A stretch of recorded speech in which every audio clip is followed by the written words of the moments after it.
Hi സുഹൃത്തുക്കളെ, നമസ്കാരം. വിനുവാണ്. ഞങ്ങളത് ഇങ്ങനെ ഇന്നലെ പകുതി ലോഡ് കയറ്റിയായിരുന്നു കോയിൽ. ബാക്കി ലോഡ് കയറ്റിക്കൊണ്ടിരിക്കുന്നു. നമ്മളുള്ളത് വാപ്പി. നമ്മൾ സ്ഥിരമായിട്ട് കയറുന്ന സ്ഥലത്ത് തന്നെ ഇതേപോലെ ഗോഡൗണിലുള്ള ലോഡ് കയറുന്നത് ഉണ്ടോ. കാർട്ടൂൺ ബോക്സ് മുകളിലേക്ക് കയറുന്നത് ഭായിമാരണോ. സാധാരണ ഗോഡൗണിൽ നമ്മുടെ നാട്ടിലൊക്കെ കിടന്ന പോലെ തന്നെ ഉണ്ടോ. ഗോഡൗണിൽ നിന്ന് 370 ബോക്സ് ഇങ്ങനെ അടക്കി ഇങ്ങനെ കയറ്റും. ഇതിന് മുകളിൽ വേറെ ഒന്നും കയറ്റാൻ പറ്റില്ല, കാരണം അത്യാവശ്യം ബോഡി ലെവലായി മുകളിലേക്ക്. നമ്മുടെ ലോഡുള്ളത് ഗുജറാത്ത് വാപ്പി എന്ന് പറയുന്ന സ്ഥലത്തുനിന്ന് കോയമ്പത്തൂർക്കാണ്. കോയമ്പത്തൂർ നമ്മളെ ഡെലിവറി ഒക്കെ ഉണ്ട്. അപ്പോൾ അതനുസരിച്ച് നമ്മൾ ലോഡ് ഫ്രണ്ടിലും ബാക്കിലേക്കിട്ട് ഫസ്റ്റ് ഇറങ്ങുന്ന ലോഡ് ഇങ്ങനെ ഏറ്റവും പുറകിൽ വരും. അങ്ങനെ അതനുസരിച്ച് ഘട്ടമായിട്ട് ലോഡ് കയറ്റണം.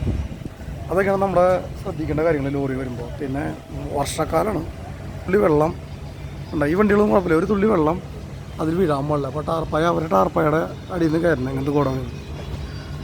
ഇങ്ങനത്തെ പായ കെട്ടിയ വണ്ടികളാണെന്നുണ്ടെങ്കിൽ ഇത്രയും സേഫാണ്. കണ്ടെയ്നർ ഇതൊക്കെ വലിയ കുഴപ്പമില്ല, ലീക്ക് ഉണ്ടാവില്ല.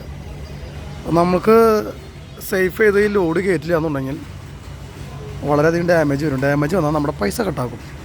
നമ്മൾ ചില സമയങ്ങളിൽ കുളിക്കാനുള്ള സന്ദർഭങ്ങളും മറ്റുള്ള പ്രാഥമിക കാര്യങ്ങൾക്കും സൗകര്യമില്ലാണ്ട് ഉറക്കപ്പിച്ചയിൽ ഉറക്കൊഴിഞ്ഞ് നമ്മൾ ഓടിച്ച് വരുമ്പോഴുള്ള ഒരു പൈസ കട്ട, ആ പൈസയും കൂടി പോയി കഴിയുമ്പോഴൊരു സങ്കടം ഉണ്ടല്ലോ.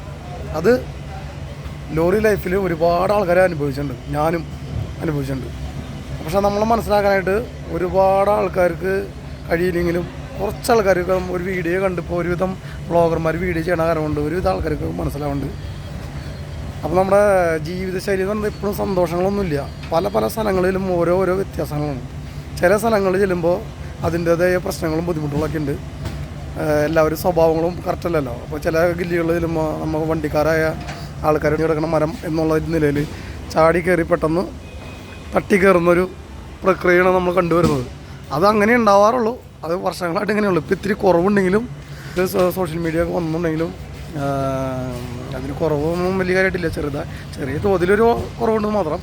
കള്ളന്മാരുടെയും കൊള്ളക്കാരുടെയും മെയിൻ കേന്ദ്രങ്ങളിൽ ലോറി കൊണ്ട് ഓടിക്കാനായിട്ടുള്ള ബുദ്ധിമുട്ട്, അതൊക്കെയാണ് ബുദ്ധിമുട്ട്.